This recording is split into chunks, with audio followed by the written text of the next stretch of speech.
ये आकाशवाणी है। प्रस्तुत है कार्यक्रम सुर्खियों में। इसके अंतर्गत सुनिए विदेश मंत्री डॉक्टर एस जयशंकर के साथ एक विशेष साक्षात्कार। कार्यक्रम का संचालन कर रही हैं आकाशवाणी संवाददाता दीक्षा सक्सेना। वसुधैव कुटुंबकम भारत की G20 प्रेसिडेंसी की थीम है, जिसका मतलब है एक पृथ्वी, एक कुटुंब, एक भविष्य। भारत की G20 प्रेसिडेंसी हम सब के लिए एक अहम पल है। 9 और 10 सितंबर को G20 का शिखर सम्मेलन दिल्ली में होने जा रहा है। G20 और भारत की कूटनीति, विदेश नीति के बारे में चर्चा करने के लिए आज हमारे स्टूडियो में मौजूद हैं भारत के विदेश मंत्री डॉक्टर एस जयशंकर। सर, आपका आकाशवाणी के स्टूडियो में बहुत-बहुत स्वागत है। 9 और 10 सितंबर को होने वाले G20 समिट का मेन फोकस हमेशा green development, climate finance, lifestyle, environment पे रहा है। दुनिया के बड़े देश इस सम्मेलन में हिस्सा लेने जा रहे हैं और बाकी बड़े देश भी इस समय रूस और यूक्रेन के युद्ध पर डिवाइडेड हैं। आपके विचार में ये G20 शिखर सम्मेलन के फाइनल आउटकम को कैसे प्रभावित कर सकता है? देखिए, अभी जो शिखर सम्मेलन जैसे आपने कहा 9-10 सितंबर को है, करीब एक महीना दूर है। इसके बारे में जो नेगोशिएशन जो होती हैं, ये स्वाभाविक है, ये अभी जारी है। तो जिनकी ये जिम्मेदारी है कि अलग अलग जो पहलुओं पर काम करें और उसको एक किस्म से एक जगह इसको पूरा ले आए, इसमें कुछ समय तो लगेगा। अब जो आपने जो वर्णन किया, मैं कहूँगा कि अभी जो है 2 किस्म के चुनौतियां हैं। एक जो विकसित और विकासशील दुनिया जो है, उनके बीच में जो तनाव तो नहीं कहूँगा, पर उनके जो अलग हित जो हैं और जो गैप जो है उनके बीच में कि, और ये जो हैं ये ज्यादातर आर्थिक मुद्दों पे होती। तो जो विकासशील देश हैं उनको लगता है कि आज क्योंकि कोविड 2-3 साल महामारी में चले गए, उसके बाद ये यूक्रेन की युद्ध जो है इसका प्रभाव उन पे दिखाई दिया कि तेल की कीमत, खाद की कीमत, अनाज की कीमत, सब उनके इन्फ्लेशन पूरा बढ़ा उनके लिए। ये भी था कि कोविड के समय में जो व्यापार, जो कहते हैं ट्रेड डिसरप्शन, की व्यापार जो है पहले जिस तरीके से होता था वो हो नहीं रहा। तो अब जो पूरा विकासशील दुनिया जो है बहुत दबाव में है। बहुत सारे ऐसे देश हैं जो अपना कर्ज जो है वो चुका नहीं पाएंगे। उनको लगता है कि अपने सोशल प्रोग्राम में, वो हेल्थ पे हो या शिक्षा पे हो या सड़कें बनाने में हो, इनकी बजट उनको काटनी पड़ेगी। तो हमारी जो एक चुनौती है कि जो G20 के असली मुद्दे, जो मूल मुद्दे जो हैं, उनको हम उस पे फोकस कैसे रखें कि उसका इन लोगों की दर्द जो है, इनकी कठिनाई जो है, इसका हम कैसे सुझाव आपस में किस तरीके से इसके लिए हम सुझाव पाए। दूसरा विषय जो है वो यूक्रेन के युद्ध के कारण है, जहां पश्चिमी देश हैं उनकी एक पोजीशन है और रूस जो है उनका कहना कुछ और है, और उनके बीच में जो विवाद जो है वो तो हम सब लोग जानते ही हैं। तो ऐसे मुद्दे जो हैं ये एक बीच का रास्ता नॉर्मली निकल आता है, ये कूटनीति से निकल आता है। पिछले साल इंडोनेशिया में भी यही समस्या थी और हम सब लोग इसमें, खाली अध्यक्षता इंडोनेशिया की थी पर हम जो हैं साथ मिले हुए थे क्योंकि हम अगले प्रेसिडेंट थे। तो हम सब लोगों ने मिलजुल के कहीं कुछ रास्ता निकाला। तो अगले महीने में ये देखना होगा कि ये सब विषय जो हैं, विकसित विकासशील वाला विषय, पश्चिम और पूर्व वाला जो यूक्रेन वाला विषय, कहीं इस सब में एक में तो हमें ऐसा कुछ प्रैक्टिकल सोल्यूशन चाहिए और दूसरे में कहीं ऐसा बीच रास्ता ऐसा कुछ निकल आए जिसमें सर्वसम्मति बन सके। G20 की अध्यक्षता में भारत ने ग्लोबल साउथ पे काफी ज्यादा जोर डाला है। हमारा काफी फोकस रहा है कि ग्लोबल साउथ के डेवलपमेंट के ऊपर। आपसे ये जानकारी चाहूंगी कि ग्लोबल साउथ क्या है और इसमें हमारे क्या गोल्स हैं। देखिए, जो ग्लोबल साउथ जो है, ये शब्द ज्यादातर विकासशील देशों के लिए प्रयोग किया जाता है, क्योंकि ये अगर आप दुनिया देखेंगे तो ज्यादातर ये इक्वेटर, ये दक्षिण में है, और हम इसीलिए ये शब्द ग्लोबल साउथ प्रयोग करते हैं क्योंकि ऐसे देश जो हैं वो दक्षिण अमेरिका में भी हो सकते हैं, दूसरे साइड वो पैसिफिक प्रशांत महासागर में हो सकते हैं, आसिया में हो सकते हैं, अफ्रीका में हो सकते हैं। तो अलग अलग क्षेत्रों के बजाय आप एक किस्म से उनकी एक कॉमन पॉइंट आप निकाल रहे हैं। अब इन सब के समानता जो है वो है कि ज्यादातर इनके हित जुड़े हुए हैं कि ये सब चाहते हैं कि मान लीजिए कि क्लाइमेट एक्शन के लिए फंडिंग मिल जाए, या चाहते हैं कि सस्टेनेबल गोल, इसको आगे बढ़ाने के लिए ज्यादा रिसोर्सेज मिले, व्यापार के विषय में कि जो विकसित देश वो अपना मार्केट और खोले। तो अब ग्लोबल साउथ अगर हम इनको बांट दें कि दक्षिण अमेरिका आप दूर हो, अफ्रीका का कुछ अलग है, आसिया में हम लोग हैं, तो हमारी जो दुनिया के मैं कहूँगा राजनीति में इन्फ्लुएंस, हमारा प्रभाव जो है वो उतना शक्तिशाली नहीं होगा। हमें मिलजुल के काम करना चाहिए। प्रधानमंत्री का उन्होंने खुद सोचा कि देखिए G20 की अध्यक्षता हमने ये जिम्मेदारी 1 दिसंबर को सौंपा था, तो उनको लगा कि हम 20 तो होंगे G20 में, अब हमारे अलावा दुनिया में करीब करीब 200 देश हैं, तो हम 20 हैं। हम लोगों ने 10 और को अतिथि के रूप में बुलाया था, तो मान लो 30 हैं। तो करीब 170 ऐसे देश हैं जो वहां उपस्थित नहीं है, जिनकी आवाज जो है वहां नहीं पहुंचेगी। और जो विकसित हैं उनको पता है कि अपना कैसे देखना है, जो विकासशील हैं वो बेचारे रह जाते हैं। हमारी सोच एक समावेशी सोच है कि हम जो है इनका एक सम्मेलन करें, इन सबसे पूछें कि भाई आपकी चिंता क्या है, आपकी पीड़ा क्या है, इसका एक निचोड़ निकालें, इसकी एक प्रायोरिटी बनाएं, इसको G20 के सामने रखें। और ये वॉइस ऑफ ग्लोबल साउथ जो है ये प्रक्रिया थी ये करने के लिए। वैश्विक मंच पर भारत का स्थान तेजी से मजबूत होता जा रहा है। प्रधानमंत्री नरेंद्र मोदी ने वैश्विक मंच पर आतंकवाद को जड़ से खत्म करने के लिए कई बार अपनी बात आगे रखी। इस पर आपकी क्या राय है?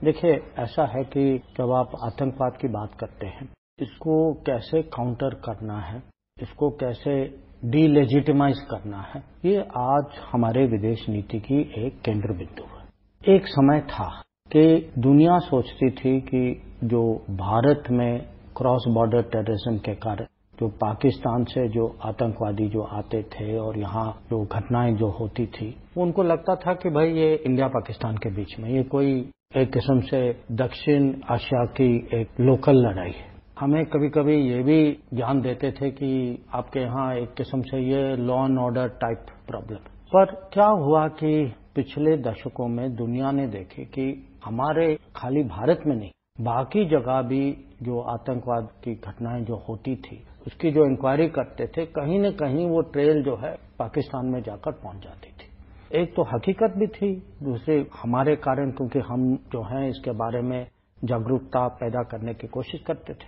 तो इसमें मैं कहूंगा कि एक तो दुनिया की सोच बदली है, पर तब भी दुनिया की सोच तभी बदलेगी जब वो देखते हैं कि जो आतंकवाद से जो परेशान है, जो चिंतित हैं, जो शिकार हैं आतंकवाद के, उनका रेस्पॉन्स क्या होगा। अगर हमें झेलना ही होगा, हमारे नसीब में लिखा है कि हमारे पड़ोसी ऐसे हैं, तो ये दुनिया हमें देखेगी और वो कुछ अपना भी मन बना लेगी अब इसके बारे में। अगर वो देखते हैं भारत भी बदल गया है और ऐसी घटनाएं होती हैं तो भारत जो है इसका कठोर जवाब देगा। तो मैं आपको उदाहरण देता हूं कि दुनिया ने 26/11 के बाद एक दृश्य देखा और बालाकोट में दूसरा दृश्य देखा। तो दुनिया भी देखती है कि अगर पूरे देश की सोच जो है इसमें एक किस्म से हमारी यहाँ एक दृढ़ता के साथ हम जवाब देंगे और हमारा बिल्कुल स्पष्ट मैसेज है कि जो हम कहते हैं जीरो टॉलरेंस फॉर टेरर, तो दुनिया भी इसको और सीरियसली लेगी ना, ये तो स्वाभाविक। और जब सीरियसली लेगी उसका मतलब क्या है? उसका मतलब है कि अंतर्राष्ट्रीय मंचों पर जो भी व्यवस्थाएं जो होती हैं, वहां की जो प्रक्रिया जो होती है, वहां आतंकवाद के खिलाफ मिलजुल के बाकी लोग भी हमारे साथ कोऑपरेट करें। तो आपने देखा होगा कि यूएन में जो जाने माने आतंकवाद जो हैं उनकी एक सैंक्शन लिस्ट होती है, तो उनका नाम डाला जाता है उसमें। बड़े बड़े मीटिंगों में आतंकवाद का खंडन किया जाता है और माने देश का नाम और जो आतंकवाद ग्रुप्स जो हैं जैसे एलईटी है या हिजबुल है या जैश है, तो उनका नाम भी लिया जाता है। हाल ही में प्रधानमंत्री अमेरिका गए थे तो आपने वहां जॉइंट स्टेटमेंट में देखा था, या जो क्वाड की मीटिंग होती है या कोई बाकी जो पार्टनर्स होते हैं उनके साथ, तो इसका दबाव बनता है। और इसमें यह भी है कि आतंकवाद अकेला नहीं होता, कि इसके साथ बाकी जो गैर कानूनी जो सरकारें या ग्रुप्स जो करते हैं, गैर कानूनी उनकी जो